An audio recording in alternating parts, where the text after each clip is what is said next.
Come on, this is the easiest cold opening I'll ever have. My Chemical Romance. It's weird being a fan of this band. The hiatus, when's that fifth album coming out? You better not pull a Fear Inoculum, I swear to. The sonic changes that have made it where certain albums are overlooked, and leading others to be given maybe a tad too much exposure, and the public opinion that has surrounded this band over the years. But at the end of the day, what truly matters is the music, and the music is great, so why don't I recommend some songs to start? As I mentioned, each of the four kind of albums have a different sound to them. It makes it to where you can't throw around the "it all sounds the same" complaint. This has led to some people overlooking albums and being disappointed with others as a result. There's a lot of people that are just Black Parade fans. Album Black Parade or song Black Parade? Yes. I remember when Foundations of Decay dropped, many were disappointed because of how different it felt. Although to me it felt like a Bullet song with a modern and cleaner production style, albeit with weird vocal mixing. Seriously, what happened there? So that's why I felt it necessary to create such a list, and for those who may be interested in them and found this video, and for a guide for experienced fans to recommend to their peers who haven't listened to this band. Before I go over the list, I should probably explain how the system works. For an artist generally, I'll pick 5 to 10 songs to represent an artist's discography. Up to 2 releases can have 2 songs. You'll see as we go forward. I'll explain the body of work the songs come from to get a bit of context for the sonic template I'm sampling so it makes more sense. After I go over the list, I'll go over songs that didn't make the cut as next steps for whenever you finish the list proper. Other rules are no covers, no remixes, no features, or no live renditions to help narrow the playing field. EPs, standalone singles, and compilations are fair game, but they are generally at a disadvantage to studio albums. Again, generally. Yeah, I should probably go over the band's genres, huh? The label that's most given to them is emo, which is a very vague genre, but there's more to this band. There's also pop punk, post-hardcore, alternative rock, and hard rock. And these guys' influences range from Queen to Iron Maiden to The Clash to Thursday and The Smiths. But these are the general genres. I'll get to you. Quickly go over the 4 core members and their roles so you get a picture whenever I name drop them. There's Gerard Way, the lead vocalist, Ray Toro, the lead guitarist and backing vocalist, Mikey Way, the bass guitarist, and Frank Iero, the rhythm guitarist and backing vocalist. They've had a few official and touring drummers, and 1 official keyboardist and 1 touring keyboardist, but they're revolving door positions. I mentioned them so that you know these instruments are being used in their music, especially the keyboard, because that's an overlooked element of this band's sound. And one last thing, I may show small snippets of songs featured here. It's only around 7 seconds to avoid copyright problems, and so I don't show off everything. Even though it's portions taken out of context, it's what happens before or after them that makes or breaks the song. Alright, and with that, I'll start the list, and I'll start by going in the order of the albums I best recommend for you if you would have done albums instead of songs.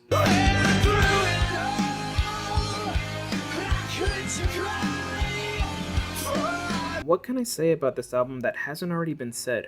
It's fantastic. The blending of prog rock, pop punk, and post-hardcore is stellar, and the narrative told throughout the work is superb and is their strongest concept in my opinion. It's simultaneously melancholic and bombastic, and it gives that good theater vibe. This is one of my first 2 albums that I got on vinyl alongside 3 Cheers, and while this isn't my favorite MCR album, that would be 3 Cheers, it's not very far behind. Bias aside, I will say this is their best album. This album also has the strong ability to convert people. I have a friend who I met in college. I brought up the fact that I like MCR, and he laughed because he mostly associated the band with the stigmas of emo. I asked him if he had heard any songs. He said he had. I asked him if they were Black Parade and I'm Not Okay. He said yes, and he wasn't impressed. I said it should have been Black Parade and Helena, but I told him check out the Black Parade album in full and tell me if he still feels the same way afterwards. He said sure, and I'd forgotten we had that conversation, and I didn't think he would check it out. After the weekend break, he told me he had listened to it, and he said I was right.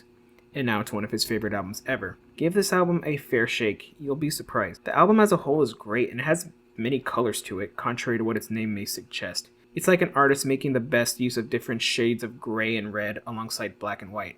Kind of like those Japanese paintings, or the alternate artwork for this album. The album is so good, most of the singles are on the lower half of the songs on the album. I should also make a quick note, Cancer and Mama aren't singles and are in the top half. And Famous Last Words is the single that I put in the top half. And I have 2 singles here to highlight how strong the album experience is whenever you get to it.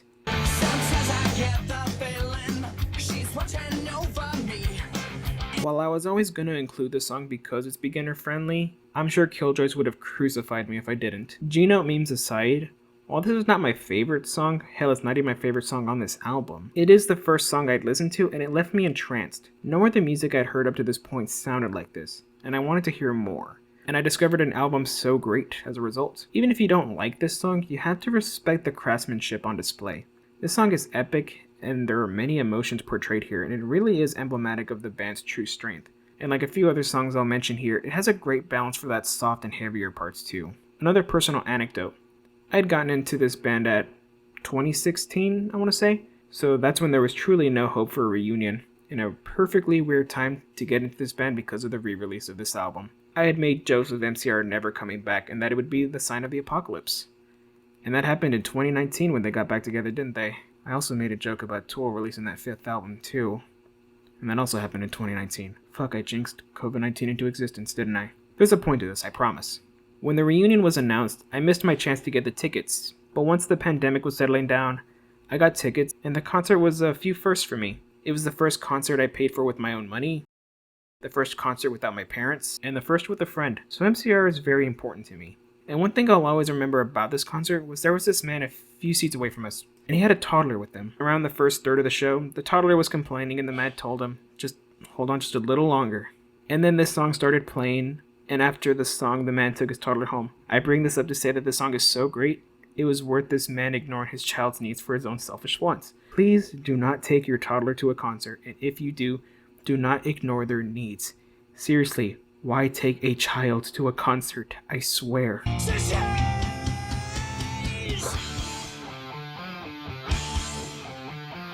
This is probably my favorite song on the record, though the competition is Mama, Dead, and Sleep, just so you know. And yeah, it's so badass and epic and a proper album closer. It has the gravitas that an opera finale should have. As far as the music itself, Ray and Frank are really shredding it out and displaying their metal and punk influences they have. Gerard is belting, and if you watch the MV, the imagery really does help make this feel even stronger as a conclusion. I don't have as much to say about the song in comparison to Welcome to the Black Parade, but the previous song has such a legacy that it's hard to ignore. But a personal anecdote, I have another friend who has a friend from high school who tried to convert him into an MCR fan, and he just wasn't getting it.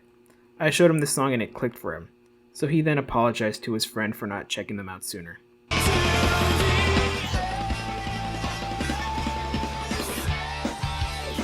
This is one of the two albums where the post-hardcore aspects of this band's sound are most evident. Granted, this may be because this album is basically a sequel to the narrative of this album's predecessor, but we're not here for the concepts, just the bass music. There's some of that pop-punk sound that we'll hear later on in the Black Parade, and this album is usually the second favorite, and most Black Parade fans will probably still have songs that they like from this album. And it's very clear why. It's great. Although I'm one of those few who prefer this album over the Black Parade, I did say this was one of my first vinyl records too, didn't I? However, this album is more intense, so that's why I feel like the Black Parade is a better album to start with, and there's some more sonic variety. And while I like this album more, the Black Parade is a better album. But listen to this album too. Here's some samples of why you should do that.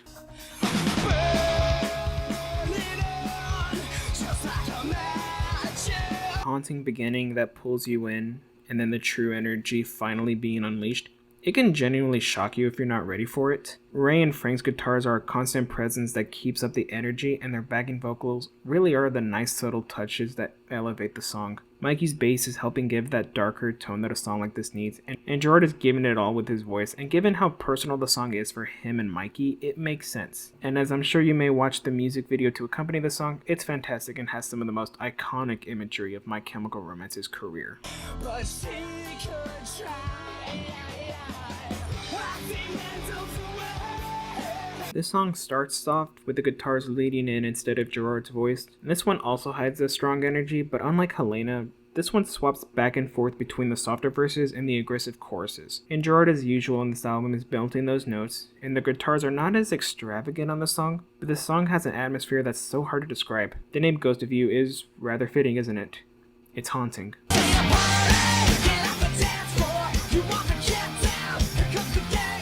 Yep, that's a long album title. Sonically, this album is the biggest departure that MCR has ever done, and likely will ever do.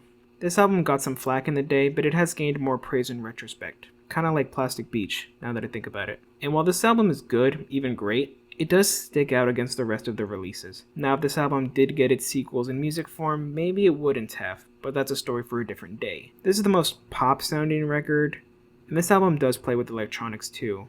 To prevent me from repeating this point over and over again, here's a song I picked to represent it.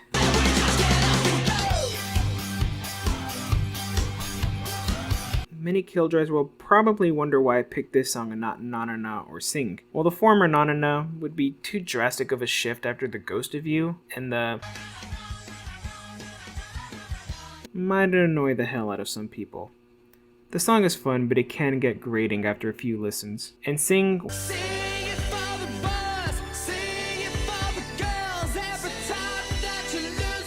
while loved, has its naysayers, and I do get why. It does feel a bit melodramatic now that I think about it. Like the Black Parade, the singles aren't the best picks for this album. Now for Planetary Go, it's fun, and it does have a video that can be accompanied with it if you so choose. It's infectious in a way that a pop song should be, and it still has a little, and I do mean a little, bit of that angst and edge an MCR song should have at the end of the day. It's fun. Check it out.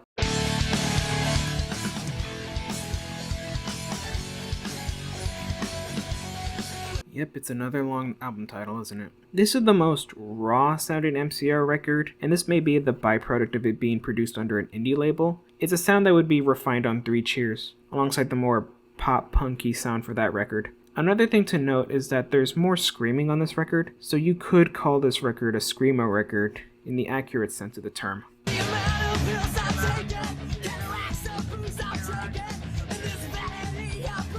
Honestly, I could have given this one to either this song or Vampires Will Never Hurt You. It's very close. Ray's guitar intro is cool, and you can see the screamo touches this song has, and you hear that raw sound and energy of a young and ambitious band. You'd be hard pressed to see this as a song from the band that would eventually give us Welcome to the Black Parade. This song is still a life staple to this day, and for a very good reason. It's great.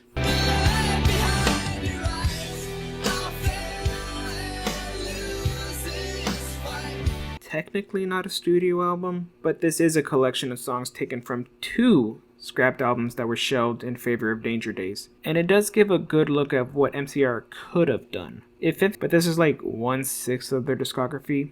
Their non-album songs could almost be an album's worth of music. And EPs and compilations are fair game. And these songs deserve more love. Here's one.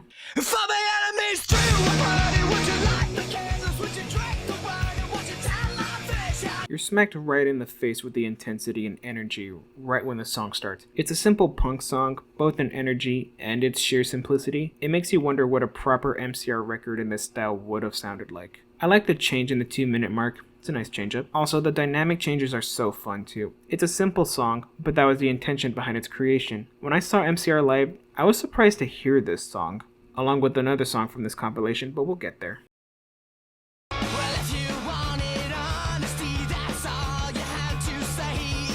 This song out of the big 3 singles from 3 Cheers is the most simple and punk with its structure, and it's fun. I didn't pick it for 2 reasons. The simplicity, although it's not a bad thing, and the other being that the title and the singing of the title in the chorus, this screams emo stereotype, and this may be off-putting for some people. It's minor, but sometimes I have to nitpick to narrow down the choices. It's just how it is, but Ray's guitar solo is awesome.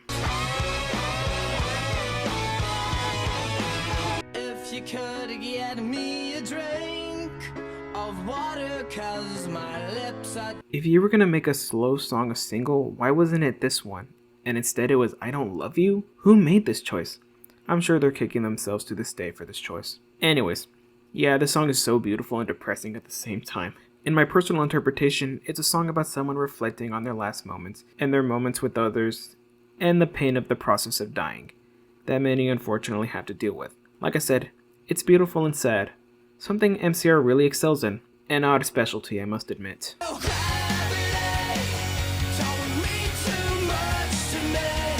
It has its heavier moments in it, I suppose, like it's ready to explode at any moment, like a bullet firing from a chamber. It's a good song, I just don't have much to say about it. It's an underrated fan favorite. It's a single that could have gotten more popular if there was an MV in some form, but the budget ran out.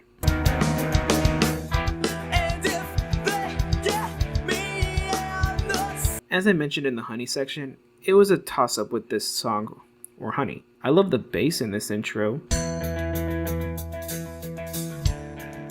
I love how the guitars gradually lead to the drop in the chorus, the whispers that give it a nice touch. Whatever I said was great about Honey can also be applied here. They really are neck and neck. This song is still also a live staple in live shows today as well.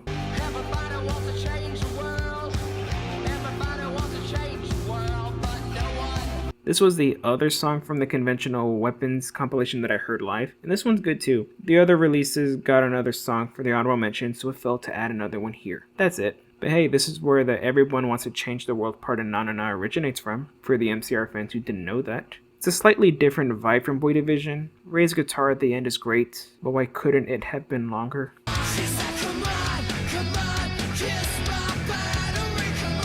The EP this song comes from, The Mad Gear and the Missile Kid, is weird. It's some more of the Conventional Weapons sound, and something from within the universe of Danger Days, but it's been unavailable for streaming for so long until 2022. It's good, and this is the song that I would best recommend. I don't have much more to say here, so that's why it's in the honorable mention section.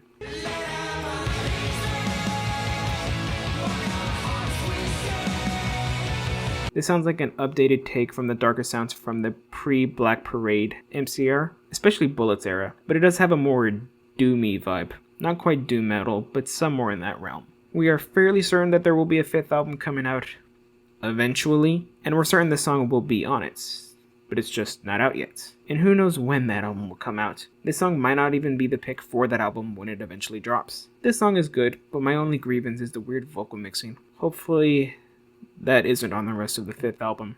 And that was the list. And yeah, going forward, I'll generally use singles because for many, having a music video or any kind of visual aid generally enhances the experience for some people. But yeah, let me know what you think once you've checked it out, and I'll have links in the description. And if you're already an MCR fan and wanted to see if this guide was any good, let me know what you think and what changes you would have made. Let's keep it somewhat civil. And with that, have a great rest of your day and enjoy My Chemical Romance. Killjoys, make some noise.